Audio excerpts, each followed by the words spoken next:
Hello everyone, welcome to the day 3 of my 5 days 10 hour study challenge.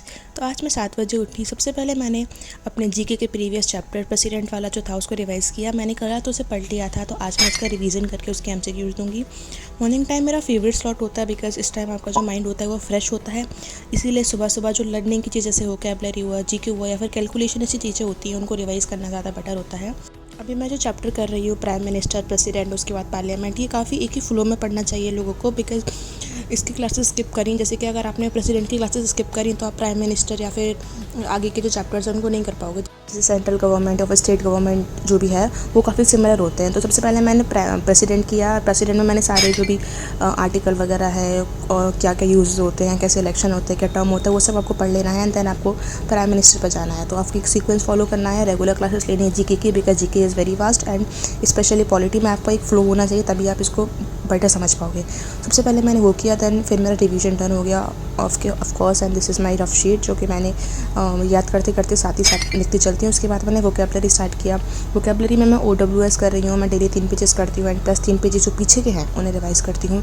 Vocabulary में थोड़ा धीरे धीरे आपको समझ आएगा बिकॉज अभी आपको लगता है कि आप बहुत सारी चीज़ें नए पढ़ रहे हो एंड प्लस आप बहुत सारा चीज़ें भूल रहे हो पीछे, तो आपको ये तो बार बार रिवाइज ही करना पड़ेगा। उसके बाद मैंने जीके के जो भी चैप्टर पढ़ा था ना, उसके बाद उसके जो रिमेनिंग एमसीक्यूज़ की प्रैक्टिस करी। अगर आप जीके इस तरीके से पढ़ेंगे ना तो आपके most of the questions easily हो जाएंगे। अगर कोई क्वेश्चन नहीं आता तो उसको मैं चैट जीपीटी या फिर जो भी सोर्सेज मेरे को मिलता है, मेरे को चीज़ समझ आता है मैं उसे कर लेती हूँ। बिकॉज अगर आपने वो टॉपिक पढ़ा, उसके क्वेश्चन लगाए एंड देन अगर कोई क्वेश्चन नहीं समझ आया तो आपने उसको लिख लिया तो आपको लॉन्ग टाइम तक रिटेन रहता है। प्लस आपकी जो कॉपी है उसमें वो हमेशा के लिए लिख जाता है। सो अगर आप कोई भी यूपीएससी वगैरह के क्वेश्चन जो सर करवाते हैं या फिर एनी क्वेश्चन सर करवाते हैं, जैसे कि यूपीएससी में तो मोस्टली जो क्वेश्चन होते हैं उनकी स्टेटमेंट वाइज क्वेश्चन होते हैं, उन स्टेटमेंट को चारों को पढ़ो एंड चारों को समझोगे।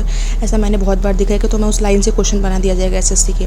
अगर आप हाई लेवल कर लो तो आपको जो नीचे वाले क्वेश्चन होते हैं वो काफ़ी ईजिली हो जाता है आपके।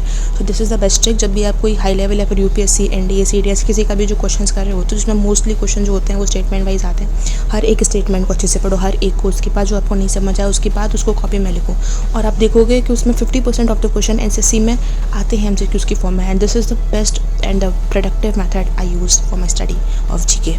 ऑल्सो बहुत सारे लोग पूछ रहे थे कि वो कौन से टीचर को फॉलो करें एंड कहाँ से जीके पढ़े। तो पर्सनली मैं परमार सर से ही पढ़ती हूँ। मैंने स्टार्टिंग में कुछ टीचर्स से रेफ़र किया था बिकॉज स्टार्टिंग में आप फिगर आउट करते हो, बट कुछ वो थे वो हिंदी में पढ़ाते थे एंड मेरा जो इंग्लिश बैकग्राउंड है तो मेरे को जो वर्ड्स थे वो समझ नहीं आते, तो इसमें मेरे को काफ़ी सारी दिक्कत होती थी।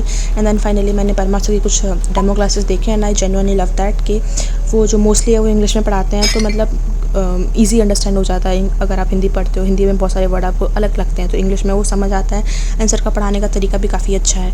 उसके बाद मैंने अपना लास्ट चैप्टर रह गया था जो मेंसुरेशन 3D का पिरामिड वो किया। आपको पता होगा अभी रिसेंटली कुछ दिल्ली पुलिस के एग्ज़ाम में पिरामिड है वो आया है। पिरामिड के लेक्चर बैच में नहीं थे, मतलब नहीं था, एक ही लेक्चर था। उसके बाद मैंने यूट्यूब पर सर्च किया तो मेरे को गगन प्रताप सर का ये लेक्चर मिल गया। पिरामिड काफ़ी कॉन्सेप्चुअल मेरे को लगा, लाइक अदर चैप्टर से जो मेंसुरेशन 3D के थे। पिरामिड में आपको विजुअलाइज़ करना पड़ेगा। अगर आप उसे रटोगे या फिर आप सोचोगे कि बिना मतलब याद करे या बिना विजुअलाइज़ करे हो जाएगा तो this is not this chapter.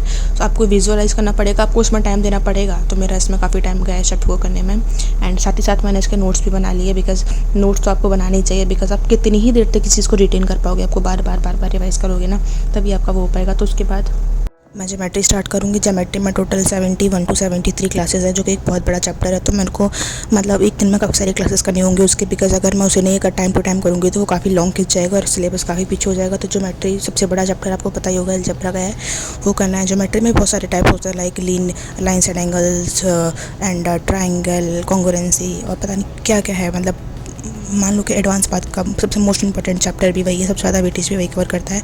तो यस, उसके बाद मेरे को ज्योमेट्री करनी है एंड लेट्स सी कितने टाइम में ज्योमेट्री होती है बिकॉज आपको पता ही उसमें क्लासेस बहुत सारी हैं एंड ज्योमेट्री बेसिकली मतलब मेरे को अच्छी लगती है, मेरे को एडवांस ज़्यादा अच्छी लगती है कंपेयर टू अर्थमेटिक। एंड जो भी सर पढ़ाता है मज़ा आता है उसको पढ़ने में। These are my notes of it. मैंने कहा था उसके बाद मैं मेंसुरेशन 3D के बाद मैं अपनी रीजनिंग स्टार्ट करूँगी। तो यस, मैंने अपना ब्लड रिलेशन किया and yes this is completed. So this is for the vlog 3 of the day. See you in the next one. Please like, subscribe and share. Bye.